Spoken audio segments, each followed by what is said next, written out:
Hello दोस्तों, आप लोगों का स्वागत है मेरे यूट्यूब चैनल 95 में। दोस्तों, हम लोग पेट एग्ज़ाम के लिए आज हम लोग भूगोल का रिवीजन करेंगे। इसके पहले हम लोग हिस्ट्री का रिवीजन कर चुके हैं और संविधान का रिवीजन कर चुके हैं। और पेट एग्ज़ाम के लिए बहुत ही कम समय बचा है, तो कम समय में हम लोग सारे सिलेबस का रिवीजन करेंगे।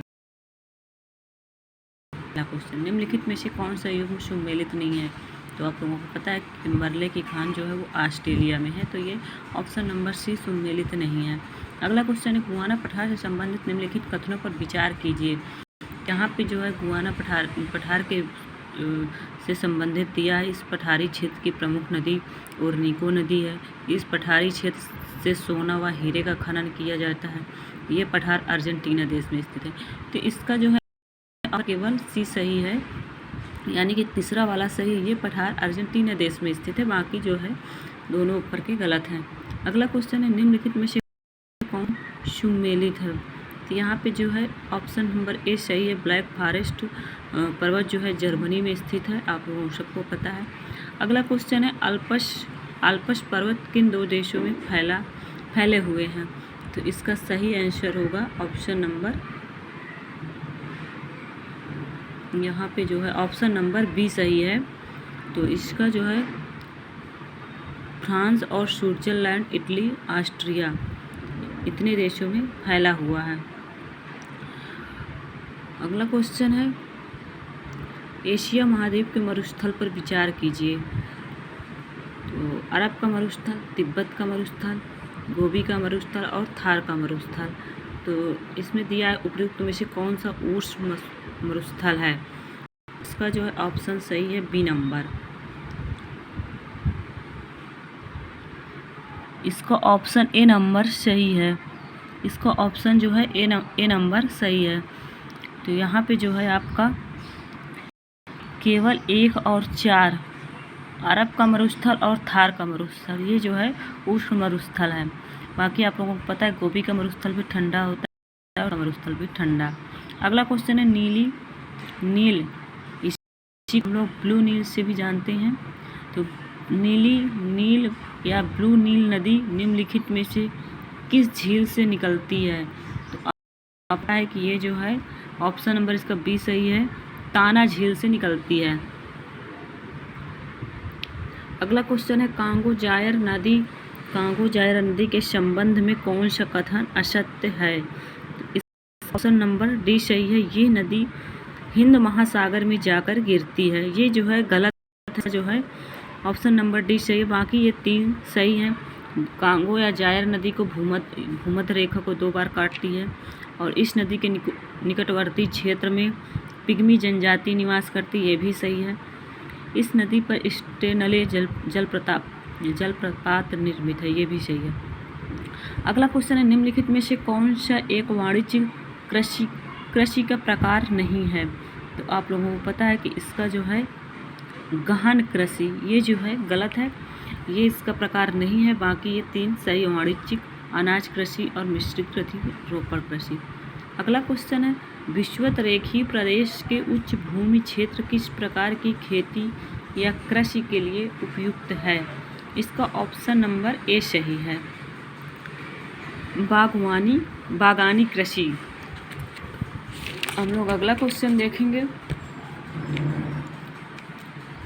निम्नलिखित में से कौन सुमेलित नहीं है? यहाँ पे नहीं है पूछा, तो इसका ऑप्शन नंबर डी सही है, बर्मिंघम जलपोत निर्माण, ये गलत है। बाकी और जोहान्सबर्ग सोना खनन के लिए प्रसिद्ध है और ये तीनों सही है। अगला क्वेश्चन है, निम्नलिखित में से कौन सा कथन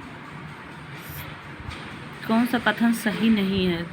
तो इसका जो है ऑप्शन नंबर डी चाहिए, भारत में कुल 15 बायोस्फीयर रिजर्व है, ये जो है इसका कथन सही नहीं है। बाकी मॉन्ट्रियल प्रोटोकॉल 1987 में किया गया, आप सबको पता है। भूमंडलीय तापन को रोकने हेतु कार्बन टैक्स लगाने वाला प्रथम देश न्यूजीलैंड है, ये भी सही है। प्रथम पृथ्वी सम्मेलन ब्राज़ील में रियो डी जनेरियो में आयोजित किया गया, ये भी सही। और पृथ्वी सम्मेलन जो है कब हुआ था? तो 1992 हुआ था, आप लोग सबको पता है। अगला क्वेश्चन है, निम्नलिखित कथनों पर विचार कीजिए। प्रोटोकॉल का आयोजन 1997 में किया गया है, बिल्कुल सही है। द्वितीय पृथ्वी सम्मेलन का आयोजन 2002 में स्टॉकहोम में किया गया है, ये गलत है। तृतीय पृथ्वी सम्मेलन का आयोजन 2012 में रियो डी जनेरियो में किया गया है। तो इसका ऑप्शन जो है बी नंबर कथन सही है। पहला और तीसरा सही है, पहला और तीसरा सही है, दूसरा गलत है। अगला क्वेश्चन है, हरित गृह प्रभाव के लिए सर्वाधिक उत्तरदायी गैस कौन सी है? तो इसका जो है सही आंसर होगा कार्बन डाइऑक्साइड। अगला क्वेश्चन है, निम्नलिखित कथनों पर विचार कीजिए। आर्द्र भूमियों के संरक्षण हेतु 1981 में ईरान देश के रामसर स्थान पर कन्वेंशन का आयोजन किया गया। भारत में रामसर कन्वेंशन के तहत 49 आर्द्र भूमि स्थल है। राजस्थान में कुल 2 आर्द्र भूमि स्थल है। तो इसका जो है ऑप्शन नंबर ए सही है, केवल तीसरा सही है। भारत में कुल 2 आर्द्र भूमि स्थल है। इसका ऑप्शन नंबर दूसरा सही है। अगला क्वेश्चन है, निम्नलिखित में से कौन सा युग्म असंगत है? तो यहाँ पे जो है एक तरफ देश दिया हो और दूसरी तरफ औद्योगिक प्रदेश। नागोवा औद्योगिक प्रदेश, जापान। न्यू इंग्लैंड औद्योगिक प्रदेश, यूएसए। मिडलैंड औद्योगिक प्रदेश, यूके। और ओहियो इंडियाना औद्योगिक प्रदेश, ये जर्मनी। तो ये जो है इसका ये डी नंबर ये जो है गलत है, ये जर्मनी में नहीं है, बाकी 3 सही हैं। अगला क्वेश्चन है, निम्नलिखित पर विचार कीजिए। इसका ऑप्शन नंबर डी सही है, उपरोक्त सभी सही है। कोयले का खनन, दलदली भूमि, धान के खेत और पालतू पशु। यहाँ पे क्वेश्चन पूछा है कौन सी ग्रीन हाउस गैस मीथेन के स्रोत हैं? तो ये चारों हैं, इन चारों से मीथेन गैस जो है निकलती है। अगला क्वेश्चन हम लोग देखेंगे, निम्नलिखित कथनों पर विचार कीजिए। कील नहर उत्तरी सागर को बाल्टिक सागर से जोड़ती है, सही है। कील नहर की कुल लंबाई लगभग 98 किलोमीटर है, ये भी सही है। कील नहर का निर्माण जर्मनी देश की भूमि को काटकर किया गया है, ये भी सही है। यहाँ ऑप्शन नंबर डी सही है, उपरोक्त सभी सही हैं।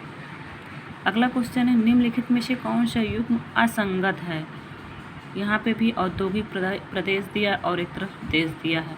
कमिंग प्रदेश चीन में है, सही है। टोक्यो याकोहामा प्रदेश जापान में है, सही है। कैलिफोर्निया प्रदेश संयुक्त राज्य अमेरिका में है, सही है। और रूर प्रदेश स्पेन में है, ये गलत है। तो इसका जो है 3 ऑप्शन सही है, चौथा गलत है। अगला क्वेश्चन है, निम्नलिखित युग्मों में से कौन सा असंगत है? एक तरफ संधि दिया और दूसरे तरफ उनके उपनाम दिया है। तो जिब्राल्टर संधि को आप लोग सबको पता है कि इसको जो है भूमध्य सागर का प्रवेश द्वार कहा जाता है। इसके बाद बाब अल मंदेव, इसको जो है आंसुओं का द्वार कहा जाता है, सबको पता है। और डोवर जल संधि विश्व की सबसे चौड़ी जल संधि है, और ये गलत है। डोवर जल संधि विश्व की सबसे चौड़ी जल संधि नहीं है। और पाक जल संधि आप सबको पता है कि भारत व श्रीलंका को अलग करती है। तो यहाँ ऑप्शन नंबर सी जो है सही है, ये गलत है। मतलब डोवर जल संधि को विश्व की सबसे चौड़ी जल संधि नहीं कहते हैं। अगला क्वेश्चन है, निम्नलिखित कथनों पर विचार कीजिए। पनामा नहर उत्तरी अटलांटिक महासागर को उत्तरी प्रशांत महासागर से जोड़ती है। अगला क्वेश्चन है, पनामा नहर कार्य सन 1914 में प्रारंभ किया गया है व 1918 में पूर्ण किया गया है। अगला है, पनामा नहर की कुल लंबाई 82 किलोमीटर है और पनामा नहर से कैरिबियन सागर को उत्तरी प्रशांत महासागर से जोड़ती है। तो इसका जो है उपयुक्त सभी, इसका जो है चारों ऑप्शन सही है, इसका ऑप्शन नंबर डी सही है। अगला क्वेश्चन है, एक तरफ पर्वतमाला दिया और दूसरी तरफ उनकी पर्वत चोटी दिया है, तो यहाँ पे मिलान करना है। तो आप लोगों को पता है कि इसका जो है ऑप्शन नंबर डी सही है। आल्पस पर्वत माउंट, इसकी जो है पर्वत चोटी माउंट ब्लैंक है, और राकीज की माउंट दिलानी है इसकी पर्वत चोटी। एंडीज की एकांगुआ है, ग्रेट रिवाइंडिंग रेंज की जो है कोयस्कू है। अगला क्वेश्चन है, निम्नलिखित कथनों में कौन सा कथन असत्य है? अमेजन नदी विश्व की सर्वाधिक जल बहाव वाली नदी है। अमेजन नदी विश्वव्यापी वर्षा वन क्षेत्र सिलवास से होकर प्रभावित होती है। ओरनिको नदी अमेजन नदी की सहायक नदी और अमेजन नदी प्रशांत महासागर में जाकर गिरती है। तो यहाँ पे असत्य पूछा तो इसका ऑप्शन नंबर डी सही हो जाएगा कि अमेजन नदी प्रशांत महासागर में नहीं यहाँ पे लिखा जाकर गिरती है, जो कि ये गलत है और बाकी 3 सही है। तो आज की क्लास यहीं तक, इसके आगे का हम लोग कल रिवीजन करते हैं।